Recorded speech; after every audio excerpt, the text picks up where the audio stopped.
C'est un projet de société qui prétend détruire la privation d'emploi. Quand on voit tous les besoins de la société, le travail ne peut pas manquer. Il y a toujours plus de travail à faire qu'il n'y a de gens disponibles. Il y a des gens, il y a du boulot et il y a de l'argent. On va aller à la rencontre des personnes, identifier avec elles leurs compétences en leur demandant qu'est-ce que vous savez faire, qu'est-ce que vous avez envie de faire et qu'est-ce que vous êtes prêt à apprendre. Je ne savais pas que j'étais commerciale, je ne savais pas que j'allais conduire un camion, je ne savais pas que j'aurais pu faire la petite vendeuse et écouter les clients. Ça nous motive parce qu'en fait, on crée le début du travail. Je suis responsable du site de la Pourchassais à Pipriac. La Pourchassais, c'est une ancienne ferme que nous avons transformée en petite entreprise. On a commencé de rien et de nous-mêmes, les locaux ont été faits de nos mains.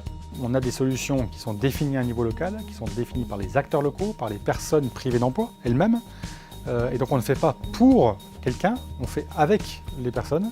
On prend le coût du chômage longue durée, c'est-à-dire un peu plus de 40 milliards d'euros par an pour l'État et les collectivités territoriales. Et bien quand on ramène ce coût aux personnes, c'est environ 18 000 euros par an et par personne. Et de l'autre côté, eh bien, il y a le coût d'un emploi. Le coût d'un SMIC en France, toute cotisation comprise, cotisation salariale et patronale, c'est environ 20 000 euros. Donc on prend les 18 000, on active cette dépense passive et on finance un emploi dans le territoire.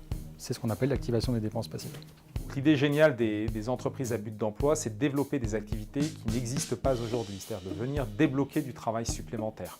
Les travaux utiles pour éviter les effets d'aubaine, pour éviter de prendre du boulot à d'autres opérateurs, on instruit les nouvelles opportunités d'activité et on les soumet au comité local pour validation. Les premiers concernés, ce sont les habitants et nos salariés qui habitent le quartier. Et ce sont eux qui disent collectivement ce service manque au quartier, ce serait bien qu'on le rende. Donc on vient avec les activités débloquer du travail supplémentaire, c'est-à-dire apporter de nouveaux services aux habitants et notamment rendre accessibles financièrement ces services qui ne l'étaient pas si on se contente du marché. Donc tous ces services, au-delà d'amener un plus dans la vie des habitants, permettent vraiment de renforcer la cohésion sociale et la tranquillité du quartier. Nos ressources, comme dans toute entreprise, mais particulièrement dans une entreprise à but d'emploi, ce sont les salariés. Le point très important, dès le début, c'est que nous avons accordé une priorité à la gestion des ressources humaines et à la collaboration entre les salariés. C'est un parcours de longue haleine. Une EBE est une entreprise chercheuse qui se construit chaque jour et il faut tenir compte de cette dimension-là. On a fait un bilan intermédiaire qui est vraiment très positif. On voit une société d'assistance qui est en train de se réduire et qui se remplace par une société de travail. Les aides sociales, les associations caritatives qui voient leur fréquentation diminuer. On voit aussi que le fait que les personnes retravaillent, ça rejaillit sur toute la famille. C'est que ce n'est pas juste un projet pour des personnes au chômage, c'est un projet qui va refaire bien vivre tout le territoire. Ce que j'observe en tant qu'élu, c'est que vraiment ce projet, il renverse l'action publique. Habituellement, on travaille pour les gens, on a des bénéficiaires. Là aujourd'hui, les personnes qui étaient privées d'emploi, qui étaient invisibles de l'action publique, elles sont au cœur du projet, elles deviennent salariées et on construit avec elles à la fois le projet, mais aussi toutes les activités et finalement l'entreprise à but d'emploi. Les chefs d'entreprise du quartier peuvent faire appel à l'entreprise à but d'emploi, à des compétences, mais des salariés qui sont dans un cadre sécurisé de travail, dans un cadre collectif, et ça change beaucoup de choses sur notre modèle de société.